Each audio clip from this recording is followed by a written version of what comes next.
ये कंट्री जिसने जो कि बना ही था मुसलमानों की रक्षा के लिए, मुस्लिम्स के लिए एक सेफ होमलैंड बनाने के लिए, उसी में हमने वीडियो देखा कि एक मस्जिद को तोड़ा जा रहा है। कराची में मैं देख रहा था कि वहाँ पे अहमदिया जो मॉस्क है, जमात खाना है, उसको गिराया जा रहा है और तोड़ा जा रहा है। रियासत मदीना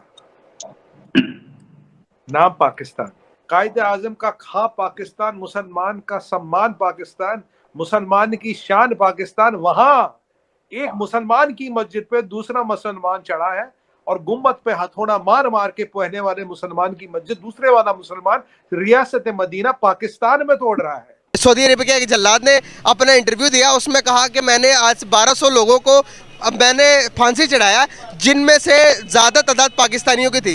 कि आपने जो इस वक्त बोया है कि आपके दौर में तालिबान जिरगे कर रहे थे मट्टा में और सवात में, और आपके वजीर चुपचाप भत्ते दे रहे थे। आप दुश्मन को इतनी स्पेस दे चुके हैं कि अब उसको कोई खौफ नहीं है, ना उसको जियोपॉलिटिकल थ्रेट है दुनिया में, ना पाकिस्तान की तरफ से कोई मिलिट्री थ्रेट है। भारत के डर ने इनकी सेना को नपुंसक कर दिया, भारत के डर से इनकी सेना नपुंसक हो चुकी है। सच्चाई है। आज देखिए, डॉक्टर अब्दुल कदीर ने हमारे लिए एटम बम बनाया, हमने उसे सड़कों पर जलील करवा दिया। अगर यहाँ पर मिसाल ले ले, एजीपी अब्दुल कलाम ने इंडिया का जो एटॉमिक पावर बनाया, तो उन्होंने उसको इतना रुतबा दिया कि मुल्क का प्रेसिडेंट बना दिया एक मुस्लिम को। हुकूमत जो है उसके पास चॉइस कोई नहीं है स्वाइस के कि वो इन सारी बातों पे जो IMF की प्रिस्क्रिप्शन है इस टाइम, उसकी डिक्टेशन को कबूल करे और वो सारी चीजों पे अमल करे। हमारा कश्मीर भी ले गए, हमारी इज्जतें भी लूटी, अब ये पूरे बाकी पाकिस्तान को भूखा और प्यासा भी मारेंगे। आपको तलवार निकालनी पड़ेगी। अगर आपने कश्मीर की जमीन के लिए जंग नहीं की तो कश्मीर के पानी के लिए तो आप करेंगे, और न करें तो भूखे और प्यासे मरेंगे। और आज कहाँ है OIC, आज कहाँ है उम्मा, आज कहाँ सऊदी अरबिया, आज कहाँ है ईरान, इराक, आज कहाँ अल जजीरा, कहाँ BBC, कहाँ गए सब? बाहर आओ, डॉक्यूमेंट्री बनाओ, औकात है BBC डॉक्यूमेंट्री बनाओ।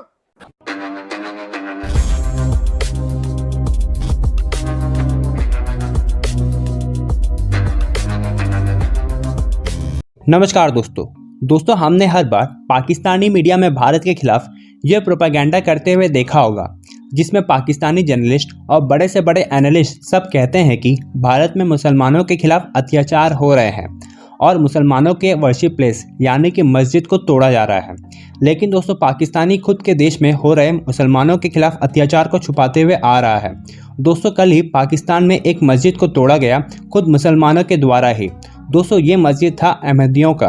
और दोस्तों, दूसरी तरफ पाकिस्तान का अब्बू यानी कि सऊदी अरब ने एक रिपोर्ट निकाली है, जिसमें सऊदी अरब के ही एक जल्लाद जो लोगों को फांसी की सज़ा देता है, उसी ने कहा है कि उस जल्लाद ने सबसे ज़्यादा फांसी की सज़ा पाकिस्तानियों को ही दी है, क्योंकि सबसे ज़्यादा इलीगल काम सऊदी अरब में पाकिस्तानी ही करते हैं। तो चलिए दोस्तों, इसी पर पाकिस्तानी मीडिया का रिएक्शन देखते हैं। अगर आपको वीडियो पसंद आए तो वीडियो को लाइक करें और अपने दोस्तों के साथ शेयर करें।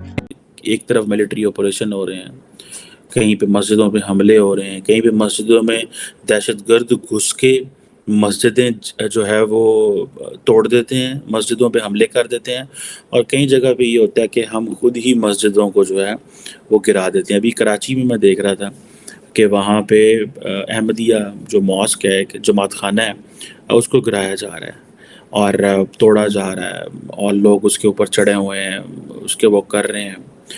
इसी तरह ईसाइयों के साथ होता है, इसी तरह लगभग और माइनॉरिटीज़ के साथ भी होता है पाकिस्तान में।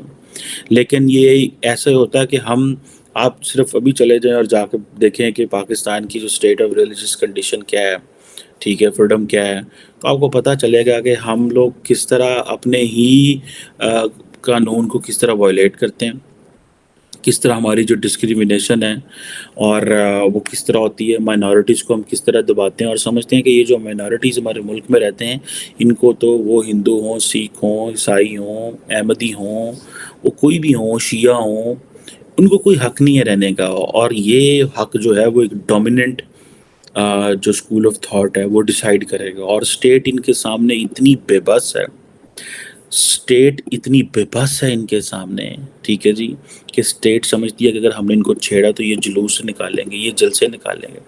पाकिस्तान के एक मौलवी साहब हैं आजकल, वो कल मैं उनको सुन रहा था और वो कह रहे थे कि जनाब जो बाहर का मुल्क आपसे पैसे डिमांड करते हैं ना, जिसका कर्जा देना है, हाथ में तुम न्यूक्लियर वेपन लेके चले जाओ। अब ये साद रिजवी साहब जो हैं, इनके ऊपर बड़े दहशतगर्दी के मुकदमे भी बने। इन्होंने फ्रांस के सफ़ीर को निकालने की बात भी की और इन्होंने कहा जी कि निकल जाओ यहाँ से। अब वो कह रहे हैं कि स्वीडन के मामले में और बहुत सारी चीज़ों में वो कह रहे हैं जनाब कि तुम एक हाथ में कुरान ले जाओ और दूसरे हाथ में न्यूक्लियर बॉम्ब का सूटकेस ले जाओ और उनसे पैसे मांगो जाके। तुम दुनिया से पैसे मांगो इस तरह, मतलब this is what a mind set is saying. रियासत मदीना, नाम पाकिस्तान, इस्लाम का पे बना हुआ पाकिस्तान, पाकिस्तान का नाम ही पाकिस्तान, कायदे आजम का खा पाकिस्तान, मुसलमान का सम्मान पाकिस्तान, मुसलमान की शान पाकिस्तान। वहां एक मुसलमान की मस्जिद पे दूसरा मुसलमान चढ़ा है और गुम्बद पे हथौड़ा मार मार के पहने वाले मुसलमान की मस्जिद दूसरे वाला मुसलमान रियासत मदीना पाकिस्तान में तोड़ रहा है। राइट। यहाँ दो ही चीजें मुझे कॉमन दिख रही, मुसलमान और पाकिस्तान। अब ये था क्या कायदे आजम का पाकिस्तान? इस चीज के लिए बना था क्या पाकिस्तान? ऐसा होता क्या रियासत मदीना? और अगर यही चीज दुनिया में कहीं कुछ हो गई होती तो कोहराम मच गया होता, हड़कंप मच गई होती। अल जजीरा जैसे चैनल, मैं जाता रहता हूँ अल जजीरा पे, खूब मुझे बुला बुला के इंटरव्यू कर रहे होते, ये क्या हो गया, आप क्या मुसलमानों के साथ ऐसा हो रहा है? पीछे जो अभी मुझे जगह याद नहीं आ रही, उत्तराखंड में जो जमीन को खाली करने की बात हो रही, कह रहे उसमें मस्जिद है, जमीन आप खाली करा रहे हो जिसमें मस्जिद है। और यहाँ क्या हो रही है, मुसलमान चढ़ के दूसरे मुसलमान की मस्जिद हथौड़े से तोड़ रहा पाकिस्तान में, दिन के उजाले में, दिन के उजाले में दुनिया को दिखाता हुआ बताता हुआ। उस दिन यहाँ मस्जिद के आसपास बुलडोजर क्या आ गए एनक्रोचमेंट हटाने के, अरे मस्जिद हलाक हो गई, मस्जिद पे हमला हो गया। और यहाँ ये काफिरों ने किया, मोदी ने किया, भारत ने किया, और यहाँ दूसरा मुसलमान कर रहा है। रोहित भाई 57 मुसलमान मुल्क है, आपने ऐसा दृश्य कहीं देखा है क्या, सुना है क्या, परिकल्पना की है क्या? मैं तो चक्का रह गया। और खुला दिन के उजाले में, ये है पाकिस्तान की असलियत।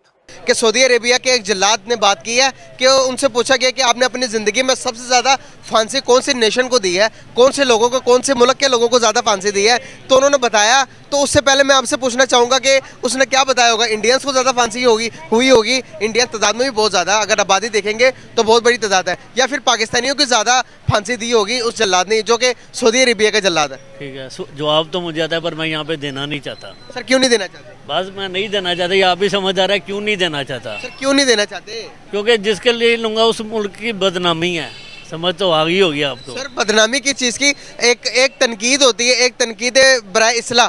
तनकीद सिर्फ इसलिए रह गई कि यहाँ पे हम इस्लाह करें, और जो यूट्यूब पे जो नीचे कमेंट आते हैं उनका कौन जिम्मेदार है? अब वो भी तो सर देखे, सच बात करने से अगर डर रहे हैं आप, नहीं, सच बताने से डर रहे हैं ना। सच बात करने से मैं डर ही नहीं रहा। फिर किससे? बस अपने मुल्क की बदनामी से डर रहा हूँ, वो मैंने बोल दिया। अब किस लिए? मतलब कि आपको लग रहा है कि पाकिस्तानी के ज्यादा किया होगा? वो हो सकता है अफगानिस्तान ने किया हो सकता है श्रीलंका ने किया, वहाँ पे बांग्लादेश। आपने अभी ये भी कहा कि मैं अपने मुल्क की बदनामी नहीं करना चाहता। अपने मुल्क में मेरा फिर हिंदुस्तान भी है, क्योंकि हमारे बहुत ज्यादा वहीं से आए हैं, मैं उसका भी कह सकता हूँ। अब बताएं, हिंदुस्तान को आप अपना मानते हैं? हाँ, क्योंकि हमारे बड़े वहीं से आए हुए हैं। लेकिन यहाँ पर तो कहते हैं कि हिंदुस्तान हमारा दुश्मन है। किसने कहा? यहाँ पर हमारे पॉलिटिशियन कहते हैं। सिर्फ पॉलिटिशियन दुश्मन है, नीचे वाली आवाम दुश्मन नहीं है। यहाँ पे जब सिख यात्री आते हैं, जब हिंदू आते हैं, उनसे पूछे कि वो कैसा बिहेव पसंद करते हैं हमारे मुल्क का। बहुत प्यारी बात किया। कैसी आवाम रिएक्ट करती है उनके साथ। सिर्फ हमारे पॉलिटिक्स दुश्मन है, अवाम दुश्मन नहीं है। उस जल्लाद ने बताया कि मैंने 1246 लोगों को फांसी दी है, जिनमें से ज्यादा तादाद पाकिस्तानियों की थी। इसको कैसे देखते हैं? क्या होगा मुझे नहीं पता, जब तक मैंने सुना ही नहीं है। मैं सिर्फ बिलीव, मैं बता रहा हूँ आपको सुना देता हूँ। मुझे सुना दिएगा, मैं बिलीव ही नहीं करता।